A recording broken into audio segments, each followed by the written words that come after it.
मुझे बहुत दुख है ये सुनकर के इरफान साहब अब दुनिया में नहीं रहे। बहुत ही अच्छे इंसान थे इरफान साहब। मेरा उनका साथ दिल्ली से रहा, चाहे वो बीच बीच में बहुत लंबे गैप्स रहे, साथ में काम भी किया हम लोगों ने। और ये बहुत ही कूल और बहुत ही डाउन टू अर्थ इंसान थे।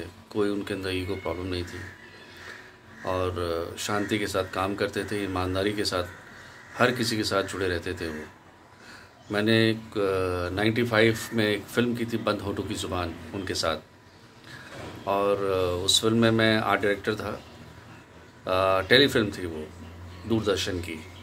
और मेरी फ्रेंड थी संगीता सिंगला, उसकी प्रोड्यूसर और एक्ट्रेस थी वो साथ में। वो एक्सपीरियंस बहुत कमाल का था। साथ में खाना खाना, मिलना जुलना और हंसी मजाक, और हमेशा दूसरों की तारीफ़ करना, अपने को एक्टर के साथ बहुत ही ज़्यादा मिलनसारी के साथ उसको समझना, रोल को समझाना, और बहुत ही कोऑपरेट करते थे एक साथ, सबके साथ मिल कर के वो।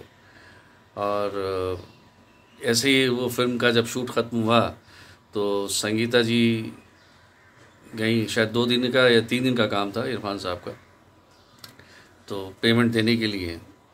तो एक एनवलप में उन्होंने 21,000 रुपये रखे थे और ये कहा था कि मेरी इतनी हैसियत है, मैं ज़्यादा नहीं दे पाऊँगी।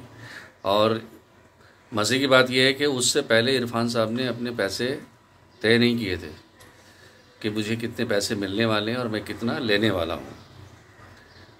तो बस बातों बातों में रोल अच्छा लगा और उन्होंने हाँ कर दी थी।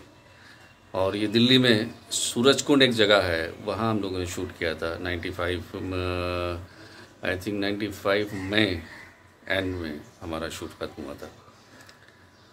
और उन्होंने कहा, हंस के मुस्कुरा के कहा, कोई बात नहीं, अगर आप नहीं भी देती तो कोई ऐसी बात नहीं थी। लेकिन उन्होंने मुस्कुराते हुए वो एनवलप ले लिया था। फिर एक और इत्तेफाक हुआ उनके साथ काम करने का। 96 में गोवा में एक सीरियल का शूट हुआ। प्रदीप कुमार जी, पुराने एक्टर जो थे, उनकी बेटी बीना जी वो प्रोड्यूसर थी, डायरेक्टर थी, और वो खुद एक्ट भी कर रही थी उसमें इरफान खान साहब के अपोजिट। तो वो शायद 40 डेज़ का हमारा शेड्यूल था। तो उस दौरान भी बहुत अच्छा तजुर्बा रहा उनके साथ काम करने का, बहुत मज़ा आया। और हमेशा जैसे लंच टाइम है, सबके साथ में बैठ के खाना खाना, ये नहीं देखते थे कि वहाँ एक्टर का लंच लगा हुआ तो वहाँ से ले लूँ प्लेट, या कहीं भी जो कहीं बैठा, कहीं भी खाने की कोई चीज़ लगी, वहाँ बैठ के प्लेट ली, खाना खा लिया। तो ऐसे ही लंच टाइम में एक मुझे वाक़या याद है कि एक ओल्ड लेडी थी और वो शायद माँ का रोल कर रही थी, किसी और कैरेक्टर का। तो वो बैठी हुई सबका हाथ देख रही थी कि भाई हमारा देखो, हमारा देखो। हमने भी दिखाया, फिर इरफान साहब ने दिखाया अपना हाथ।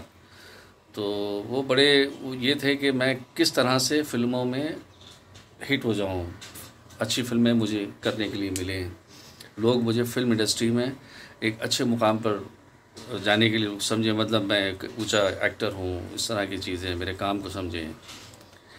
तो खैर उस लेडी ने उनको कहा कि आप मेहनत करते रहिए, एक दिन ज़रूर आप बड़े एक्टर बन जाओगे, ओनली फ़िल्मों में ही काम मिलेगा आपको। तो बड़े खुश होते थे। और मैंने देखा 3-4 बार उनको उन लेडी के साथ बैठे हुए, कि जब भी मौका मिलता था उनके साथ जाकर के वो अपना हाथ दिखाया करते थे। तो ऐसी ऐसी चीज़ें हैं। कुछ ये वक्त भी था और एक टाइम ऐसा था। तिग्मांशु धुलिया जी को मैं बहुत अच्छी तरह से दिल्ली से जानता हूँ, उनसे अच्छे मेरे ताल्लुकात हैं। और उनके यहाँ पर इरफान साहब का उठना बैठना, आना जाना, इरफान साहब और धुलिया साहब बहुत अच्छे क्लोज़ फ्रेंड रहे हैं और हैं। तो मेरा इत्तेफाक होता था वहाँ जाने का, तो कभी कभी बैठ के बातचीत करना।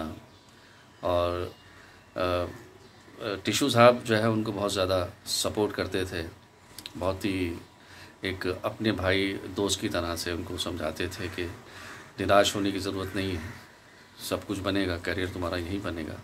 Please subscribe to our channel, and for latest updates, don't forget to press the bell button.